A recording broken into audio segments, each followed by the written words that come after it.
A bounty was put on Grey Wolf's head, and that's how I came to hunt him in the mountains. Mountains so high they tickled the nether regions of heaven.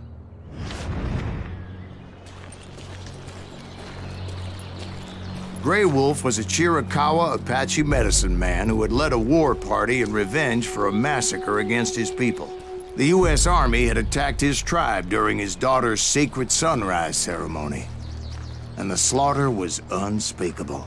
I understood his anger, as there's nothing more traumatic than seeing those you love die in a cruel and painful death. Right from the beginning, I couldn't shake the feeling that Grey Wolf was watching my every move. He led a band of young Apache warriors who wanted retribution and were more than willing to die for him.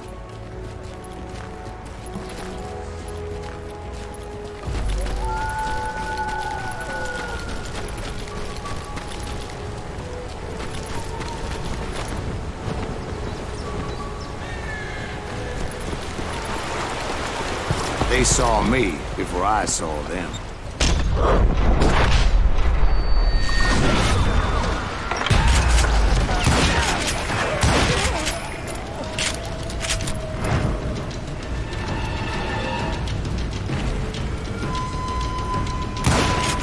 It crossed my mind that maybe this wasn't such a good idea. But now that the shooting had started, there was no backing down.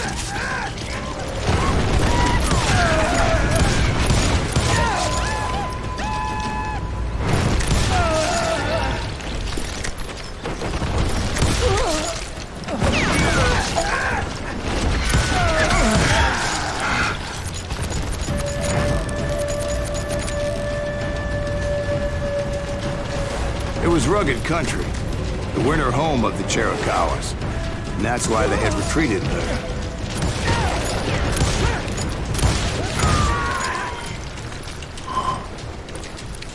I admit to having some regrets about going after them the way I did. But then again, I got a lot of those.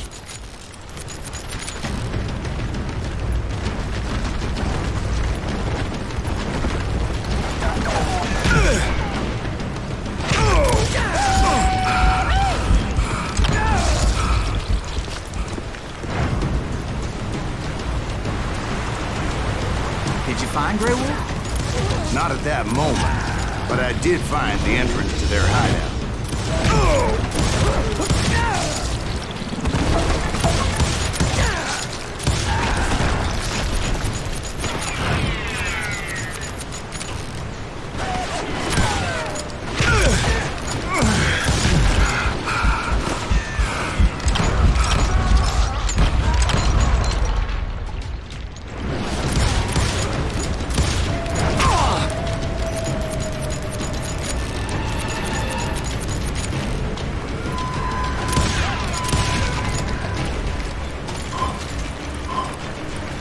Deep crevice that led to a deeper cave. Don't tell me you went in there. Yeah, but it's not out of bravery so much as pure, angry cussedness.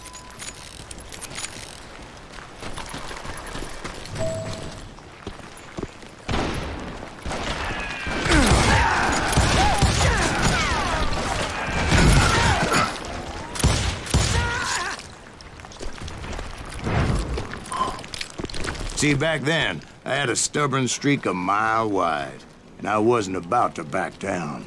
So it was like pitch black in there? Actually, it was pretty well lit, as they had torches on the wall.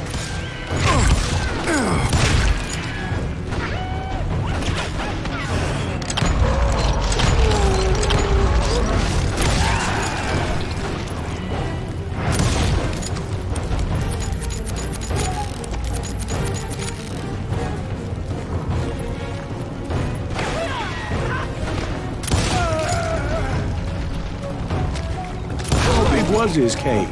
Big as hell, Ben. Chiricahua had hid out there during the Indian Wars.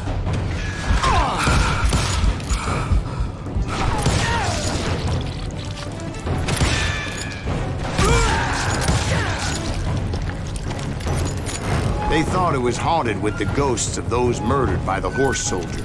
The cave was haunted with dead Indian ghosts?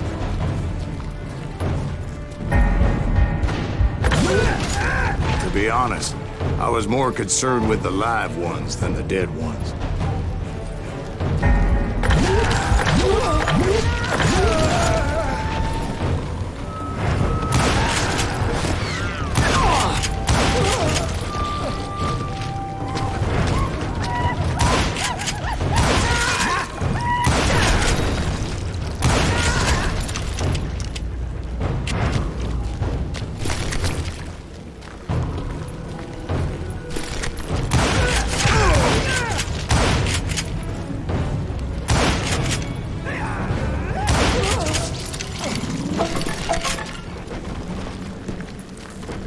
How come you know so much about engines? A few years back, I was married to two Mescalero women.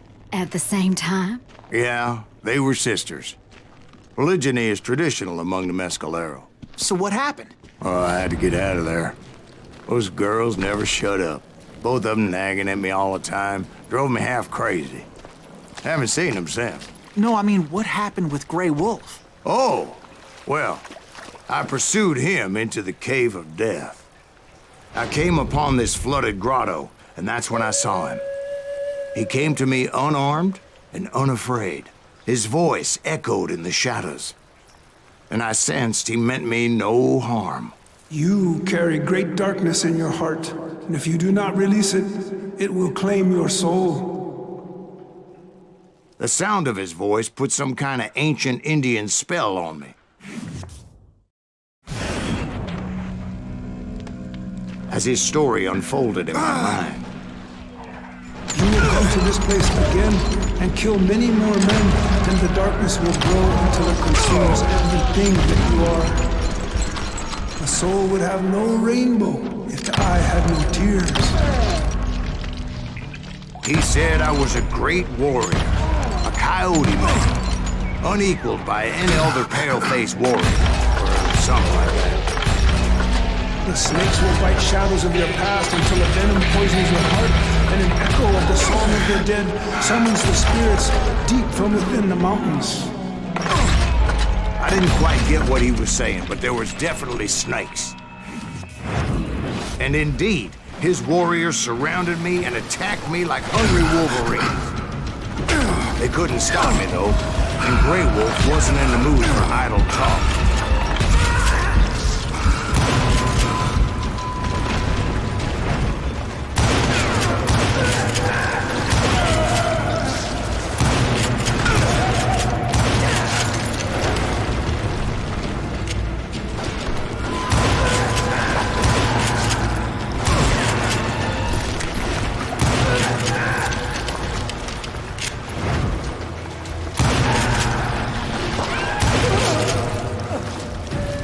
I swear I couldn't see any way out of this trap.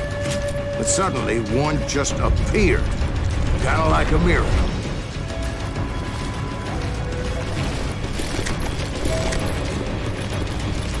I felt like I would be lost in that damn cave forever.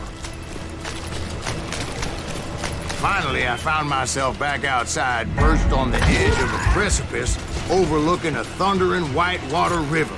To get where I was going required several leaps of faith, but no way in hell I was turning back.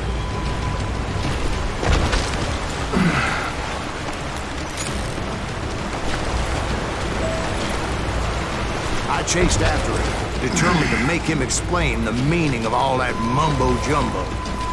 Mumbo-jumbo's right. Are you making this all up as you go?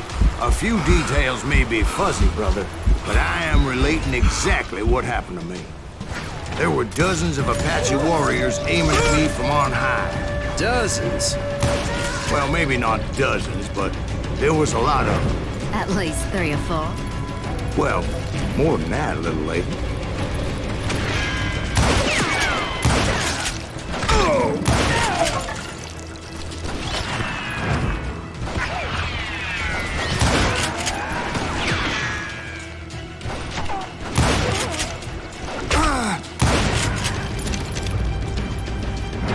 Steep climb up creek ahead of me and scrambled up those rocks like a mountain goat.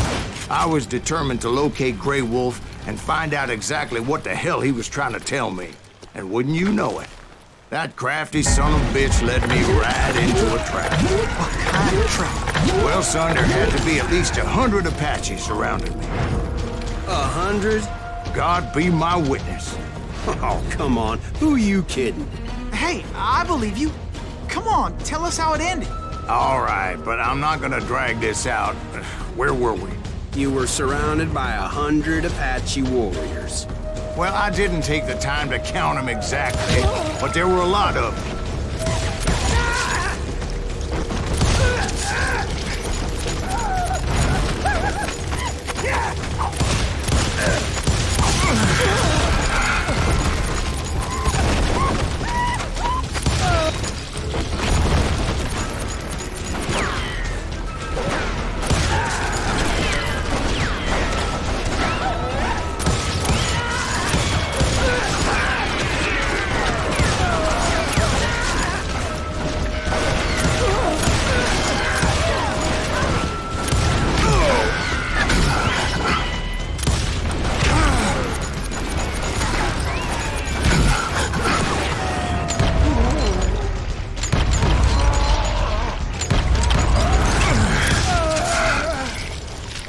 And in the end, a path appeared before me that I had not seen before. I followed it as I desperately needed to find out what Grey Wolf was trying to tell me. But it was like that son of a bitch disappeared into thin air.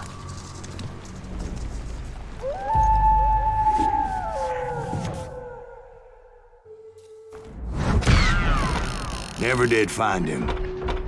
And never did collect my goddamn bounty.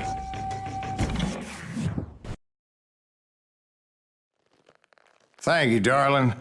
It's interesting how the truth can sometimes seem might malleable, depending upon your point of view. Like how those dime novels make you out to be something you're not? Jack, don't be starting trouble. No, he's right. They do tend to exaggerate. Did they exaggerate your part in taking down the Daltons? Well, I was there in the flesh, boy, so I saw what happened firsthand.